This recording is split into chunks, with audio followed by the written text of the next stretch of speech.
Masyarakat pesisir di Pulau Kodingareng, Makassar rata-rata pergi melaut sejak usia dini. Anak-anak terbiasa ikut orang tua mereka ketika mencari ikan. Meski terdapat bangunan SD negeri di sini, banyak anak yang lebih memilih untuk pergi melaut. Kondisi ini membuat jumlah anak putus sekolah bertambah tiap tahunnya. Dikala kondisi banyaknya wilayah yang kesulitan mendapat fasilitas pendidikan, para nelayan yang merupakan orang tua siswa seolah melihat sektor pendidikan formal bukan sebagai prioritas. Pak Sudarman, anaknya berapa Pak? 5. Sudah pada besar atau ada Dahir yang paling kecil ya? Dahir paling kecil. Kalau anak-anak yang ikut Bapak melaut gitu, ini Dahir ya? Dahir pergi ke sekolah juga nggak? Enggak. Sudah sejak kapan Pak? Udah lama dia. Karena apa Pak? Maaf kalau boleh tahu. Kalau masalah yang begitu kan biasanya jajan anak-anak. Biasakan dia mau sekolah jajan mendak. Apalagi yang tadi aku katakan itu, waktu corona itu anak-anak mau dipaksakan disuntik, akhirnya dia melarikan diri ke sekolah, dia takut. Makanya seterusnya dia mau ikut sama saya mancing.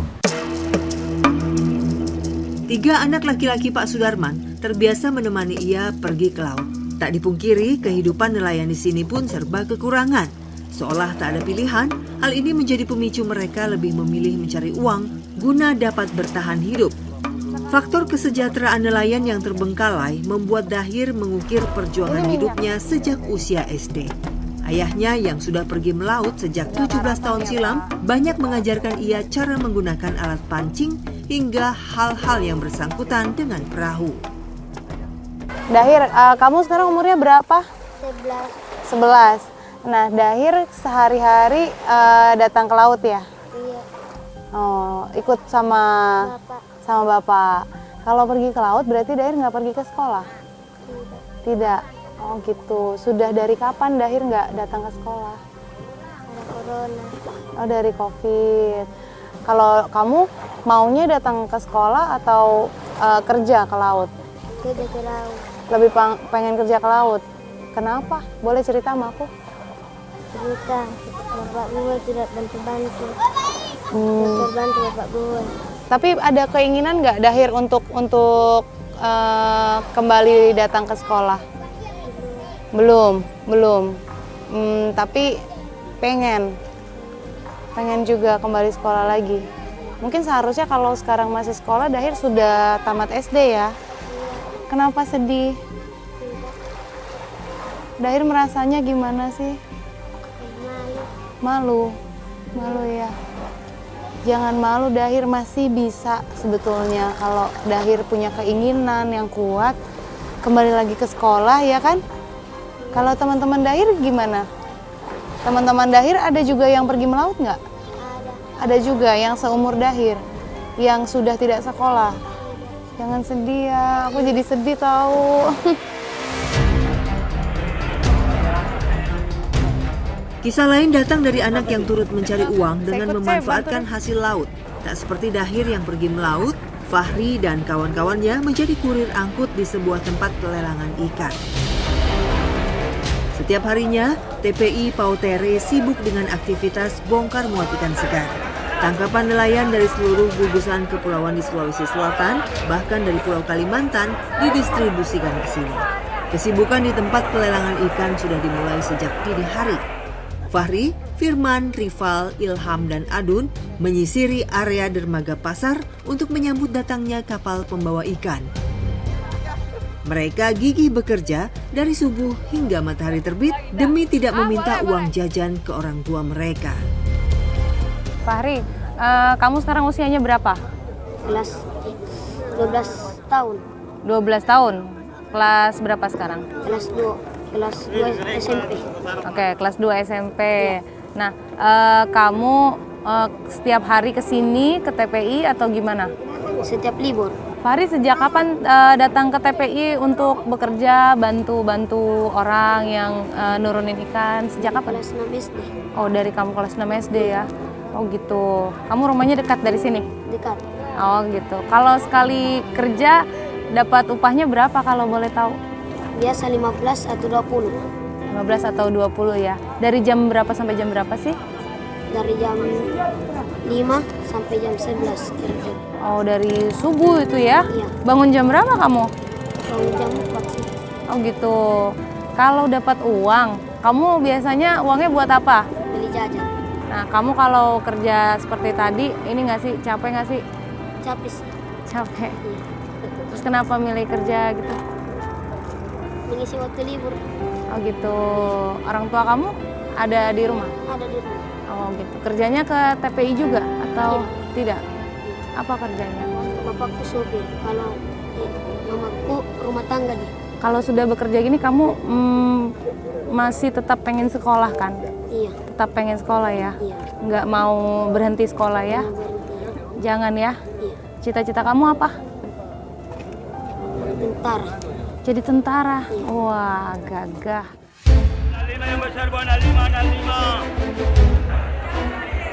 Orang tua Fahri tidak melarang ia untuk bekerja, asal tetap bertanggung jawab terhadap sekolahnya.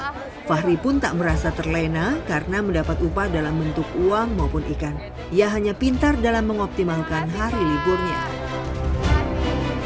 Fahri dan kawan-kawannya bekerja di tempat pelelangan ikan untuk mengangkut ikan yang baru datang dari kapal ke kios-kios pedagangnya. Nah, mereka kadang bayarannya pakai ikan, kadang pakai uang. Hal ini dilakukan sama mereka semata-mata untuk membantu orang tua sekaligus mencari uang jajan sendiri. Dahir dan Fahri sama-sama menjalani hidup sebagai anak yang tumbuh di wilayah pesisir. Pada satu sisi kehidupan, ada anak yang rela putus sekolah demi mengurangi beban orang tua. Di sisi kehidupan lain, seorang anak bekerja memikul beban berat namun memilih tidak meninggalkan sekolahnya demi tetap meraih cita-cita.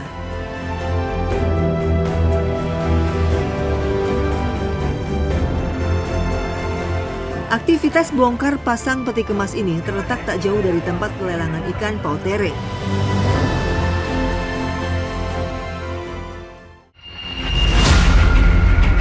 Makassar Newport yang merupakan salah satu proyek strategis nasional difungsikan sebagai terminal peti kemas 2. Operasional tahap 1A di Pelabuhan Megah ini sudah dilakukan sejak 2018. Ekspansi pembangunan pelabuhan pada tahap 1B dan 1C kerap dilakoni demi menambah daya tampung di pelabuhan. Aktivitas keluar masuk kapal besar di Makassar Newport tak hanya dari dalam negeri, melainkan mancanegara.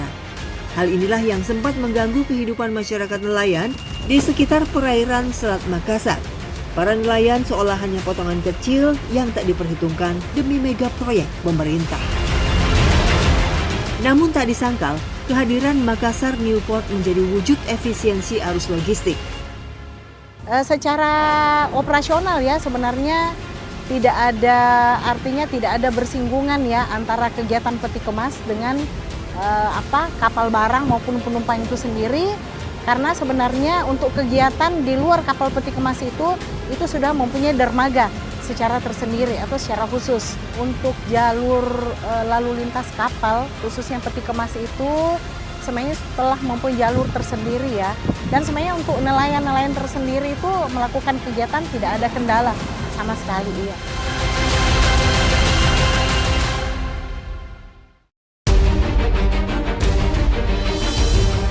Potret kehidupan nelayan di perairan terbesar kawasan timur Indonesia hanya menjadi penggalan kisah dari mereka yang terlupakan di sela megahnya proyek pemerintah RI. Kemana arah dan fokus pemerintah Provinsi Sulawesi Selatan dalam mengatasi problem yang dihadapi masyarakat nelayan? Ini yang menjadi catatan kami di provinsi adalah bahwa tidak boleh ada anak yang tidak sekolah. Nah, kalau kita hitung secara statistik, saat ini ada kurang lebih 100.000 anak yang tidak sekolah. Anak usia sekolah yang tidak sekolah. Nah, saya dengan Pak Kadis Pendidikan itu punya program membawa kembali anak yang tidak sekolah masuk ke sekolah. Jalur khusus melalui paket A SD, paket B SMP atau paket C. Nah, targetnya adalah semua anak kita sekolah dan punya ijazah. Karena apapun ijazah itu penting di sekitar Makassar ini ada namanya Kepulauan Sangkaran, yang di dalamnya ada 9 pulau-pulau. Jumlah penduduknya data BPS 2023 itu sekitar 14.900. Itu cukup banyak penduduknya. Nah, kita tahu kehidupan nelayan itu harus kita support penuh, ya, baik untuk problematika ekonomi, problem kesehatan, problem pendidikan, itu pemerintah harus full support di sana. Ada program pendidikannya, ada program kesehatannya, ada program khusus untuk peningkatan nilai tambah dari kawan-kawan nelayan yang melaut di situ. Pemerintah provinsi dan Kota Makassar itu memberikan bantuan, misalnya dibuatkan rumpon agar ikan bisa mendekat ke situ. Kemudian penanaman mangrove itu dilakukan. Juga membagi kayak mesin kapal.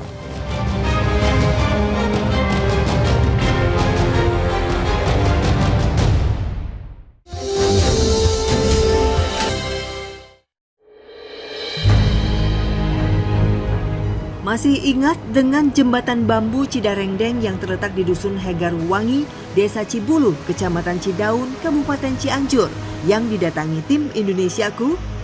Saat ini kondisi jembatan gantung sudah dibangun dengan konstruksi rangka besi yang lebih permanen. Mengucapkan terima kasih kepada tim Trans 7 Indonesiaku yang telah meliput jembatan Cidarengdeng yang bertahun-tahun itu belum ada renovasi atau perbaikan. Jembatan yang menuju dari Cidarengdeng ke Dangur ke Desa Cisewu, Kecamatan Cisewu, Kabupaten Garut, alhamdulillah terlaksana dengan penghubung Desa Cibulu ke Desa Cisewu.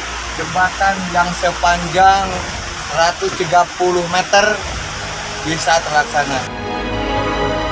Semoga anak-anak sekolah dan warga makin aman saat menyeberang dan beraktivitas, sehingga geliat kegiatan ekonomi juga semakin lancar.